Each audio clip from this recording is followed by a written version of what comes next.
Hi guys! Another day, another video na naman na tungkol sa mga bantang. Medyo mahangin dito Sa ngayon meron akong tip sa inyo na isa pa ang ginagamit ko na vitamins ng bantam. Ito multivitamins.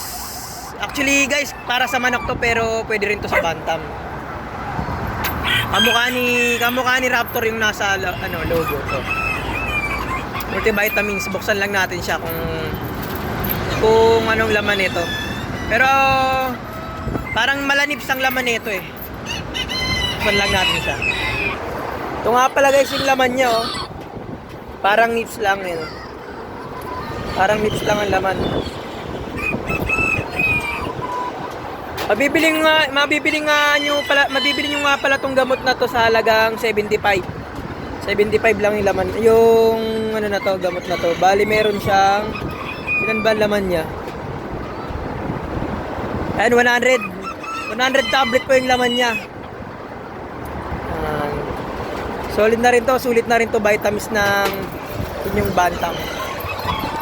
Ang papula ng mga mukha nila, yan papula. Pagana rin kumain.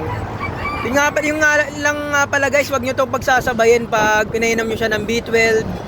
Bantay pag pinainom nyo ng B12, tapos to wag nyo pagsasabayin. Kailangan alternate lang kasi pares vitamins to Yung B12 vitamins din, tsaka itong multivitamins na to, vitamins din to. Wag nyo pagsasabayin. Magkaiba ho yung dosage nito. Alternate lang ang pagsubo nyo sa kanila ng mga ganitong vitamins. Susubuan natin sila isa-isa. Una nga pala sa listahan natin, susubuan natin guys ay si Raptor. Imas lang ng ganyan. Raptor. Kuha pa tayong iba.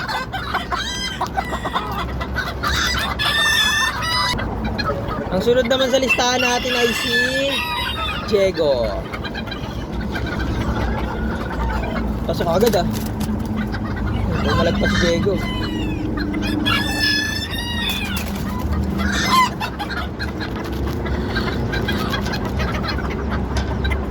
Lumabo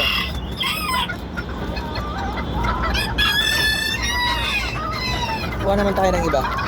Ang sunod naman sa listahan natin guys ay si Ubon. Walang laglag Mawita yung bali-bali ito.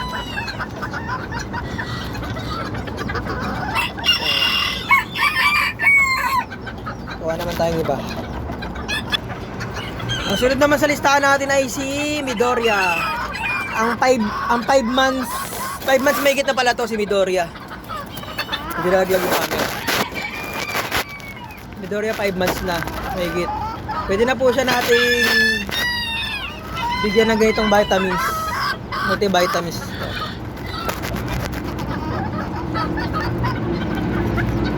Ayan. Lulegs yan si Midoriya. Kuha naman tayo ng iba. Ang susunod naman sa listahan natin ay si Dragon. Ang blue si Dragon. Kapatid ko nung kaninang puti na si Midoriya. 5 months may na rin siya. Pwede na rin siya sa vitamins na yun. Sa multivitamins.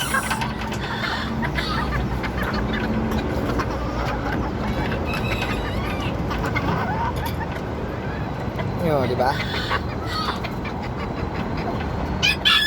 Kuha naman tayo ng iba. Ang susunod naman natin guys ay si Peyton. Kapatid to ni Midoriya at saka ni Dragon. 5 months may na rin siya. Pwede na rin siya ng mga ganitong vitamins. Yun pa.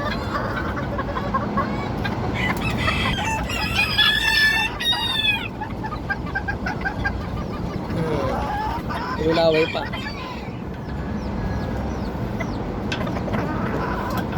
So ngayon guys ay ito lang muna yung sinubukan ko. Mamaya ko na i-continue.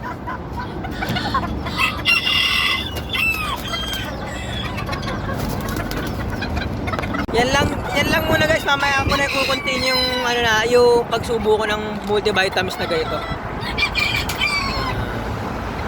O nga pala guys, bago kayo Magbigay ng ganitong gamot, magpasubo, kailangan po busog yung mga bantam nyo. Kasi itong mga ganitong vitamins kailangan sabay itong matunaw ng pagkain nila na multivitamins na pang manok pero pwede sa bantam. Yan lang muna guys. Yan lang po. Maraming salamat po sa panonood. Kung interesado po kayo sa mga ganitong video mag-subscribe lang po kayo, like and share para marami pa po tayo mapag-usapan na tungkol po sa mga bantam. Yan lang po. Bye po muna. Salamat po.